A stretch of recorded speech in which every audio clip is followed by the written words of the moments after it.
더불어민주당이 당내 소신파였던 금태섭 전 의원을 징계했습니다. 강제 당론이었던 공수처 설치법에 금 전 의원이 기권표를 던졌다는 이유로 일부 당원들이 금 전 의원에 대한 징계를 요구했고 당 윤리심판원이 이를 받아들인 겁니다. 금 전 의원은 어제 당에 재심을 청구했습니다. 정청래 의원께서도 이 경징계가 아니라 중징계를 했어야 한다. 조금 세게 말씀을 하셨더라고요. 굉장히 제가 약하게 얘기한 겁니다. 예. 더 심한 그렇게 얘기를 얘기하면 안 되지. 더 심한 얘기를 하고 싶었어요. 예. 그런데 예. 약하게 얘기한 거예요. 음. 자, 그런데 저는 네. 당은요, 제가 사전을 찾아봤습니다.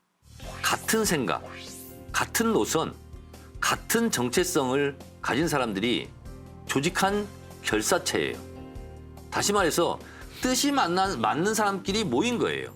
공수처라는 법이 저희한테는 얼마나 중요한 거냐면 문재인 대통령 거의 대선 1호 공약이에요. 민주당의 1호 공약이에요. 그리고 1호 당론이고 강제 당론이에요. 이거를 어겼다, 찬성하지 않았다 하는 것은 정당이라는 사전적 의미를 다시 한번 생각해 보게 한 일이고, 문제는 이 공수처 법안뿐만 아니라 다른 여러 가지 사안에서도 되게 그러했다라는 거예요. 저는 그런 걸 보고 해당 행위라고 저는 생각해요. 그거를 연거푸 계속했을 때 그럼 당이 가만히 있어야 되느냐. 그래서 당원들이 이것은 고소고발한 거예요. 윤리심판원에. 윤리심판원에서 그래서 심의할 수밖에 없었던 거예요. 우리가 법원에서 판결하면 불만족스럽더라도 법원의 판결을 존중합니다 라고 얘기를 하는 거잖아요. 당원이라면 다수 불만이 있더라도 윤리심판원의 결정을 존중합니다. 그게 당의 사법기관이기 때문에 이렇게 얘기를 해야 되는데 윤리심판원이 잘못됐다. 그러면 대법원 판결이 잘못됐다라고 얘기하는 거하고 똑같은 거예요. 그조차도 저는 당에 이롭지 않은 행위를 하는 거다. 근데 저는 요 금태섭 의원 문제는 지금 정청래 의원에 의한 당위성 문제는 이제 할 말이 많지만 당위성 문제하고는 좀 별개로 조금 특별한 케이스로 저는 이 징계가 됐다고 생각을 해요. 왜냐하면 한명숙 혁신위원장께서 권고적 당론, 그다음에 강제적 당론, 구속적 당론이라는 것도 만들었어요. 그러니까 가장 강력한 구속적 당론을 만들었었는데 존경하는 우리 박지원 의원님과 추미애 전 지금 장관께서 네네. 알겠지만은 남북 정상회 대화를 공개 찬성 당론을 반대를 했습니다.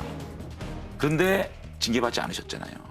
원내대표로부터 공개장을 받고. 공개장을 받아야지 징계를 받지 않았거든요. 그래서 내가 웃기는 짓이다 그런데 했지. 그것보다 그렇게 구속적 당론으로 확정된 그 당론을 반대했을 때도 징계가 안 됐던 민주당이, 제가 법사위원회를 금태섭 의원과 같이 했어요. 2년 내내 이분은 확고한 자신의 소신을 갖고 있습니다.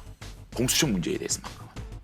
자신의 확고한 신념 속에서 당론을 가미를 해서 본회의장에서 기권을 했는데 그 정도마저도 당에서 징계를 해야 되느냐.